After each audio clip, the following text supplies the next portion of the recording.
কেমন আছেন সবাই? আশা করি সবাই অনেক ভালো আছেন। আমার নতুন একটা ব্লগে অনেক অনেক স্বাগত। সকালে ঘুম থেকে উঠেই রান্নাঘরে চলে এসেছি ফ্রেশ হয়ে। আজকে রান্না করব ডিম আর এই যে ঝিঙা। আমরা সন্ধ্যার দিকে যাব হচ্ছে ঠাকুর দেখতে, তার জন্যে আর শুধু ডিম রান্না করব আর হচ্ছে ঝিঙাটাই ভাজবো। এই যে আমার ডিম রান্না হয়ে গেছে, আর এই যে এখানে ঝিঙা ভাজি। একটা ডিম ভেঙে গেছিলো, তার জন্য সেটা ভেজে রান্না করেছি।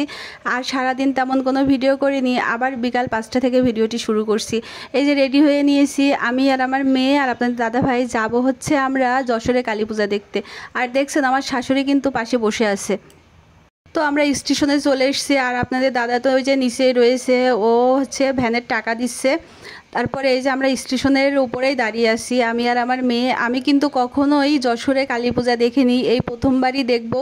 আর এই যে আমার মেয়েকে কেমন লাগছে জানাবেন। সে তো তার বাবার দিকে তাকিয়ে আছে, তার বাবা কোন দিকে যাচ্ছে কি করছে। তাই এই যে কিছুক্ষণ পরেই তার বাবা আবার এই যে চলে এসছে।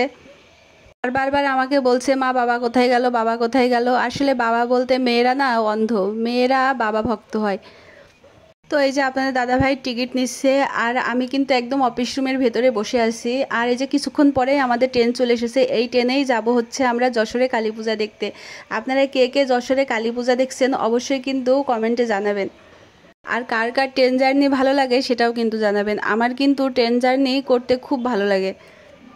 তারপরে এই যে আমরা কিন্তু ট্রেনের মধ্যে উঠে পড়েছি, আর মেয়ে তো জানালার কাছে বসবে। সে জানালার কাছে বসে সে আশপাশের পরিবেশ দেখবে। আর এই যে ট্রেনের মধ্যে কিন্তু একদমই তেমন ভিড় ছিল না, আর আমরা কিন্তু খুব ভালোভাবেই সিট পাইছিলাম। যে আপনার দাদা ভাই, আমি, আমার মেয়ে সবাই কিন্তু এক সিটেই বসছিলাম, খুব ভালো লাগছিল।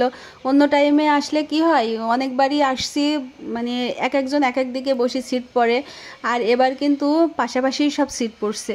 তা দূরের জার্নি যেহেতু ভালোই লাগছে, ভালোবাসার মানুষগুলো যদি পাশে থাকে তাহলে কিন্তু দূরের পথও অনেক কাছে লাগে। আর আমাদের যশোরে যেতে তাও 2.5 ঘন্টার মতো সময় লাগবে। এই যে আমরা কিন্তু যশোরে চলে এসেছি। ট্রেনের থেকে নেমেই আমরা কিন্তু স্টেশনে বসে চা খেয়ে নিয়েছি। আর এই যে তারপরে একটা মামার রিক্সাতে উঠছি, আর এই যে দেখছেন কত সুন্দর লাইট, মানে যেদিকেই তাকাচ্ছি সেদিকেই লাইট। তো যশোরে তো ওইভাবে আমরা অতটা চিনি না, তাই রিক্সাওয়ালা মামাকে বলছিলাম যেখানে এক জায়গায় দাঁড়ালে সমস্ত ঠাকুরগুলো আমরা দেখতে পাবো আমাদেরকে সেখানেই নামিয়ে দেবেন। তাই রিক্সা মামা বলল ঠিক আছে। তো এই যে আমি আর আমার মেয়ে আর আপনাদের দাদা ভাই খুব ভালো লাগছে, জানেন অনেক ভালো লাগছে। যে দেখুন লাইট,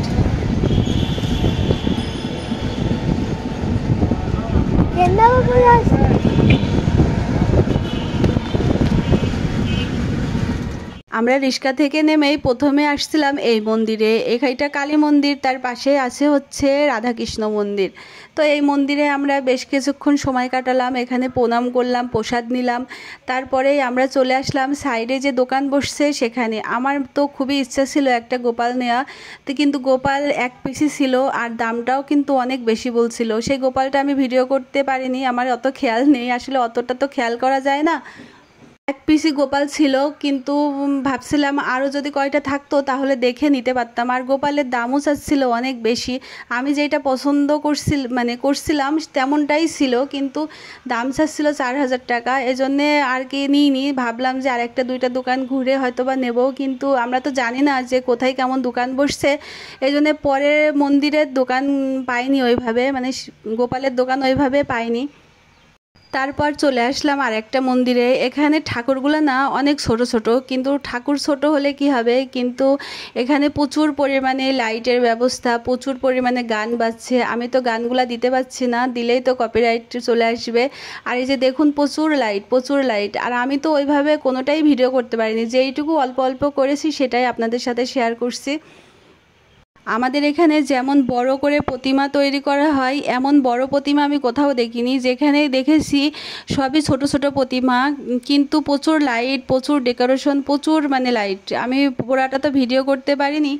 তারপরে এই যে এই মন্দিরে আসলাম, এই মন্দিরের মাটাও খুব সুন্দর হয়েছে। মা একদমই ছোটোখাটো, বেশ ভালো লাগছে। আর পাশেই দেখলেন হচ্ছে শিব ঠাকুর আর কি। তারপরে এখানে প্রসাদ দিচ্ছিল, গরম গরম খিচুড়ি প্রসাদ। তা আপনাদের দাদা ভাই আর আমি নিয়েছি, নিয়ে এই যে আমরা খাচ্ছি প্রসাদ দাঁড়িয়ে।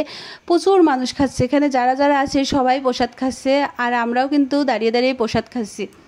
তো কথা বলতে কি, বাড়িতে যতই খিচুড়ি রান্না করে খাওয়া হোক না কেন, এই প্রসাদ খিচুড়ির যে এত স্বাদ সেটার কি বলবো, সবাই হয়তো বা জানেন।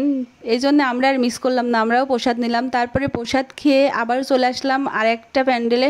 মানে প্রচুর ঠাকুর দেখেছি, প্রচুর, কিন্তু কয়টা যে দেখেছি আমি গুনে বলতে পারবো না, মানে ওইভাবে গুনে রাখিনি। তারপরে এই যে আর একটা মন্দির আছে পাশে, এই মন্দিরের ঠাকুরটা মনে হয় সবসময় এখানেই মানে প্রতিষ্ঠিত থাকে, প্রতিষ্ঠিত মন্দির আর কি। আর এই যে লাস্টে আমরা চলে যাচ্ছিলাম, দেখলাম এই মন্দিরটা আবার সামনে বাঁধলো। তারপরে এই মন্দিরে অনেক নাচানাচি গান সবই দেখলাম। তারপরে এই যে এখানে গরম খিচুড়ি নিয়ে যাচ্ছে, সবাইকে সরে যেতে বলছে যে আপনারা সবাই সরে যান।